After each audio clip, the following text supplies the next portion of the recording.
dengan jarak 45 cm antara kepala dengan hati.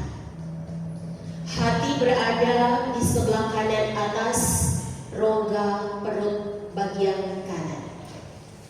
45 cm ini, saudaraku, oleh beberapa orang sayangnya mereka mengabaikan, lalu 45 cm ini justru melewatkan mereka dengan surga. Di ayatnya yang ke-34 dicatat, kerajaan yang telah disediakan bagimu sejak dunia dijadikan. Mengapa, saudaraku? Karena mereka mengenal Tuhan dengan kepala mereka saja, tetapi tidak dengan hati. Mereka secara intelektual percaya kepada firman, tetapi mereka tidak pernah membiarkan firman Tuhan mengubahkan hati mereka, mengubahkan hidup mereka.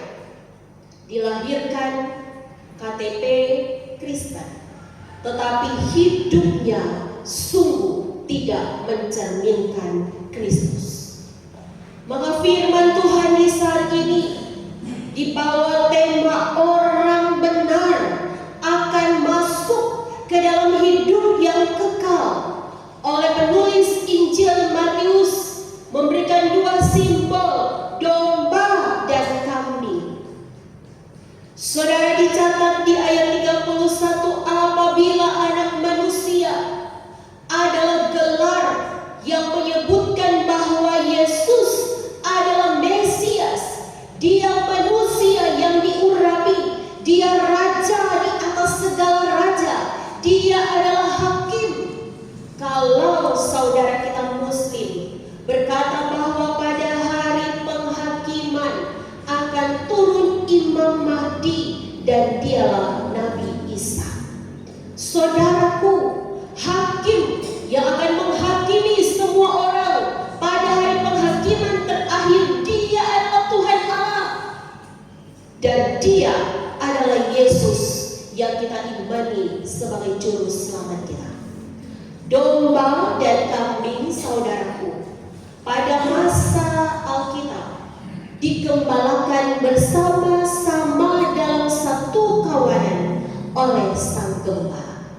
Perbedaannya, domba ini ia penurut, domba ini jinak, ia pekah dengan kasih dan sayang. Dicatat dalam 2 Samuel pasal 12 ayat 3. Dan karena itu domba bergantung sepenuhnya kepada gembala, sebab ia mudah sesat.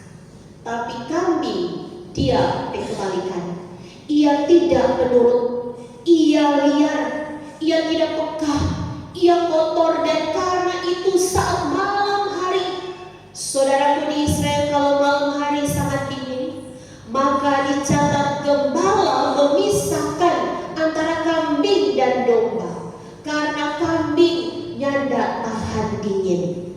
Dingin disimbolkan dengan kegelapan, dengan dosa-dosa. Kambing ini tidak tahan dengan godaan, dengan dosa, dan selalu ingin hidup dalam kegelapan.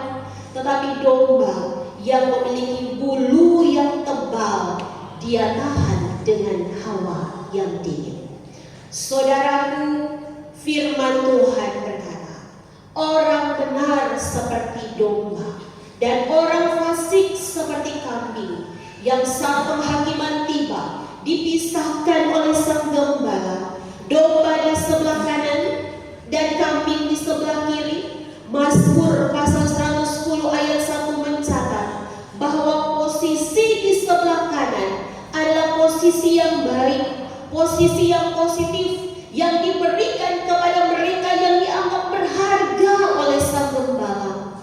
Dan yang di sebelah kiri adalah dia yang tidak berharga. Jemaat yang dikasihi Tuhan, Firman di saat ini hendak memberikan pesan bahwa Tuhan Allah di dalam Yesus Kristus ingin agar kita semua hidup dalam kasih yang nyata, yang bukan cuma teori di atas kepala kita, tetapi prakteknya yang keluar dari hati kita yang tulus. Bahwa jarak 45 cm ini seharusnya dia berhubungan, tidak putus, oleh karena apa yang orang pikir tidak sama dengan apa yang orang pikir. Maka pesan firman Tuhan yang pertama adalah saat kita kembali pulang usai ibadah ini, mulailah melakukan kebaikan dari hal yang kecil, yakni menyapa orang lain dengan ramah. Selamat pagi, shalom, bukan dengan wajah kita yang selalu menginginkan hal yang tidak baik bagi orang lain. Mari kita memberikan perhatian kepada tetangga sebagai saudara kita yang terdekat, apalagi bersama-sama kita jemaat Tuhan. Saudaraku, yang pertama tadi, mulailah dengan hal yang kecil, yakni menyapa orang dengan ramah. Yang kedua, latih kepekaan hati kita. Seperti anak-anak, orang pegang orang petangan saat mau belajar berjalan, batate orang pegang, dilatih hingga dia mulai bisa berjalan sendiri bahkan lari. Latih kepekaan kita dengan apa, saudaraku? Rajin berdoa. Mau makan, mulai sebentar. Kalau selama ini orang langsung makan, mari orang kunci tangan berdoa. Mau tidur berdoa. Saat kita mau beraktivitas berdoa, sebab hari-hari ini kita telah melihat banyak sekali musibah, banyak sekali bencana, banyak sekali sakit penyakit yang bahkan mengambil nyawa dari saudara-saudara kita. Melatih kepekaan yang pertama dengan doa, kedua dengan firman. Itu kita temukan di mana? Di persekutuan ibadah. Hari ini orang datang beribadah di hari Minggu, tapi di minggu berjalan juga ada program-program persekutuan, baik kolom, baik bipra, ataupun rukun, ataupun apapun itu. Mari kita latih kepekaan kita dengan memberi telinga untuk firman, dan mari kita aktif dalam pelayanan sosial. Apakah itu di rukun duka ataupun di rukun-rukun yang lain, saat kita menjadi berkat bagi orang lain. Saudara, pesan firman yang ketiga, jangan menunggu kaya baru menolong orang. Sebab dengan perhatian kita, dengan waktu kita, mungkin ada anggota jemaat saudara kita yang sakit, orang cuma boleh membigi, orang mau berdoa sama-sama.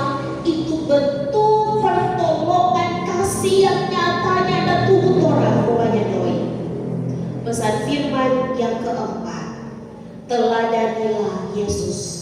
Sebab Yesus menolong bukan karena orang itu pantas ditolong, bahkan musuh ditolong oleh Yesus. Mari kita meneladani Yesus, menolong orang karena kasih yang tulus. Dan pesan yang kelima, mari kita sadar sepenuhnya, kita sadar bahwa hari penghakiman terakhir itu akan datang. Saudaraku, Yesus berkata kepada orang benar, marilah. Tapi kepada orang fasik, dia usir, enaklah. Yesus memberkati orang benar, tetapi mengutuk orang fasik. Yesus memberikan warisan kehidupan yang kekal kepada orang benar, tetapi ia memberikan siksaan api yang kekal kepada orang fasik. Maka pilihannya ada kepada kita di saat ini, saudaraku. Apakah kita mau untuk masuk ke dalam hidup yang kekal atau kematian, siksaan api yang kekal. Yesus inginkan hari ini untuk kita mengasihi dengan tindakan, bukan hanya sekedar dengan pengetahuan yang ada di kepala kita. Ingatlah saudaraku, kita diciptakan oleh Tuhan dan untuk Tuhan. Sebelum kita memahami hal ini, maka hidup kita tak akan pernah bermakna. Kita mungkin tahu teori fisika kuantum, kita jago dari berbagai macam keahlian dan keterampilan, kita cerdas, kita fasih, semua kita bisa lakukan. Tetapi jika kita tidak mengenal Tuhan dengan hati kita, cuma di kepala kita, maka sesungguhnya kita kehilangan tujuan hidup, yakni kehidupan yang kekal.